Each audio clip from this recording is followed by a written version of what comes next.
નમસ્કાર મિત્રો, આજના વિડીયોમાં આપણે વાત કરીશું જો તમે દ્વારકા, જામનગર, રાજકોટ, અમદાવાદ જેવા મોટા શહેરથી જો તમારે વારાણસી જવું હોય તો તમે આ ટ્રેનમાં સફર કરીને આરામથી વારાણસી આવી શકશો.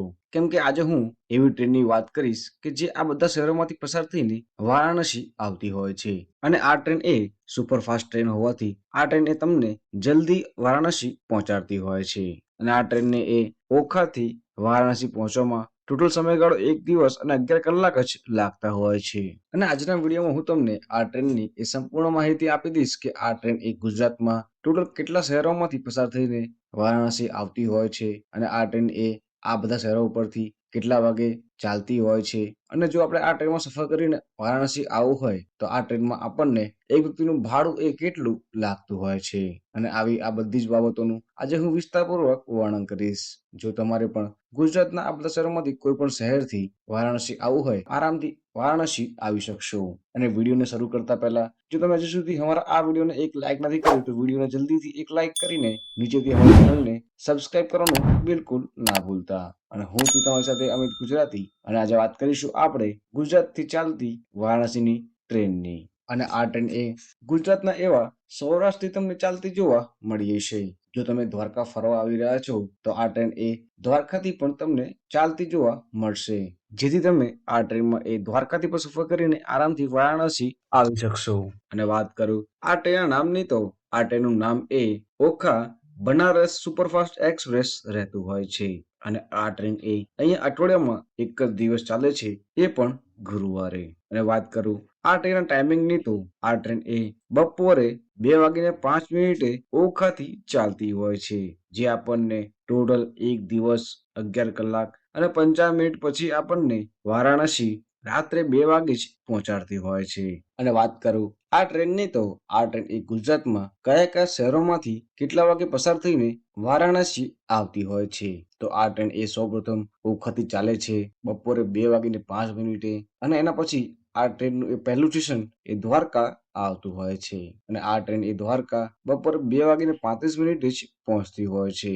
અને અહીંયા આ દ્વારકામાં આ ટ્રેન એ ટોટલ 5 મિનિટ જેટલી ઊભી રહે છે, એ પણ પ્લેટફોર્મ નંબર 1 ઉપર. ત્યાંથી આ ટ્રેન આગળ એક ખંભાળિયા જંકશન આવે છે અને આ ટ્રેન એ ખંભાળિયા જંકશન બપોરે 3:46 જ પહોંચતી હોય છે. અને આ ટ્રેન અહીંયા 2 મિનિટ ઊભી રહે છે, એ પણ પ્લેટફોર્મ નંબર 1 ઉપર. અને ખંભાળિયા આ ટ્રેન એ ટોટલ 114 કિલોમીટરના સફર બાદ આવતી હોય છે.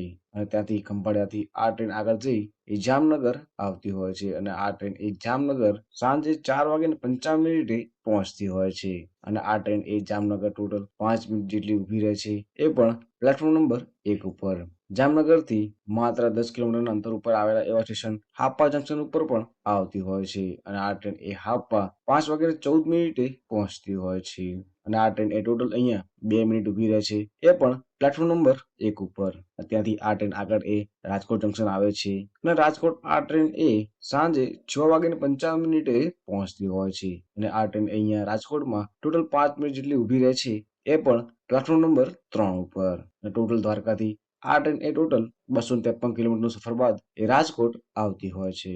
અને રાજકોટથી આ ટ્રેન આગળ એ સુરેન્દ્રનગર આવે છે. અને આ ટ્રેન એ સુરેન્દ્રનગર રાત્રે 8:37 પહોંચતી હોય છે. અને અહીંયા આ ટ્રેન એ ટોટલ 2 મિનિટ ઊભી રહે છે, એ પણ પ્લેટફોર્મ નંબર 2 ઉપર.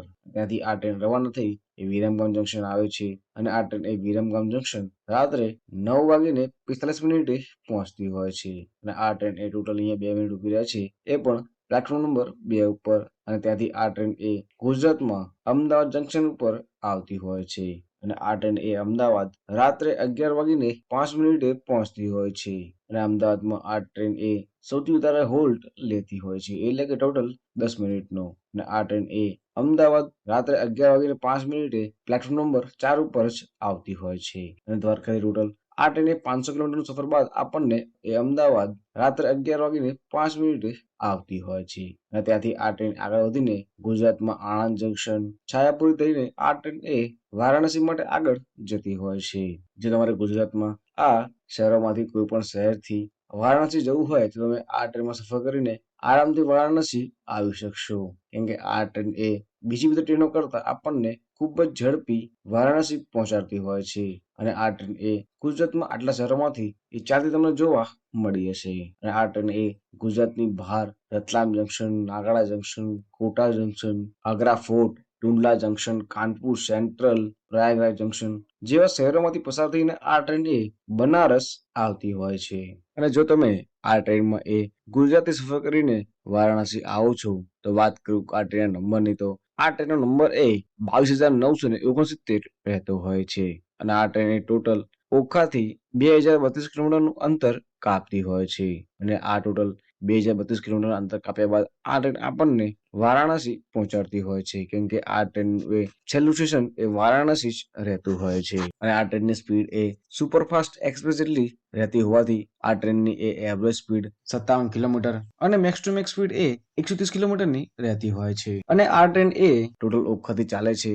જે ટોટલ 23 જેવા સ્ટેશનો પરથી પસાર થઈને વારાણસી આવતી તમને જોવા મળશે અને જો તમે આ ટ્રેનમાં સફર કરીને વારાણસી આવો છો તો આ ટ્રેનમાં તમને ટોટલ 5 પ્રકારના કોચિસ જોવા મળતા હોય છે અને વાત કરું આ કોચિસની અલગ અલગ પોઝિશનની તો ટ્રેનની સૌથી આગળ એ ટોટલ 2 જેવા જનરલ કોચ અહીંયા તમને જોવા મળશે અને એના પછી આ ટ્રેનમાં એ એક જ ફર્સ્ટ એસી નો કોચ હોય છે, 2 એસી ના અહીંયા ટોટલ 2 કોચ હોય છે, 3 એસી ના ટોટલ અહીંયા 6 જેવા કોચ હોય છે અને 2 એસી ના સ્લીપર ક્લાસના ટોટલ અહીંયા તમને 8 કોચિસ જોવા મળતા હોય છે એટલે કે કમ્પાર્ટમેન્ટ અને ટોટલ સૌથી વધારે કોચ આ સ્લીપર ક્લાસના જ રહેતા હોય છે અને ટ્રેનના એન્ડમાં તમને આ જનરલ કોચનો એક બીજો કોચ જોવા મળતો હોય છે અને જો તમારે આ ટ્રેનમાં સફર કરીને વારાણસી આવવું હોય અને જો તમને ટિકિટ ન મળે આ ટ્રેનના એવા જનરલ કોચમાં સફર કરીને આરામથી વારાણસી આવી શકશો અને આ ટ્રેન એ અઠવાડિયામાં અહીંયા એક જ દિવસ ચાલે છે એ પણ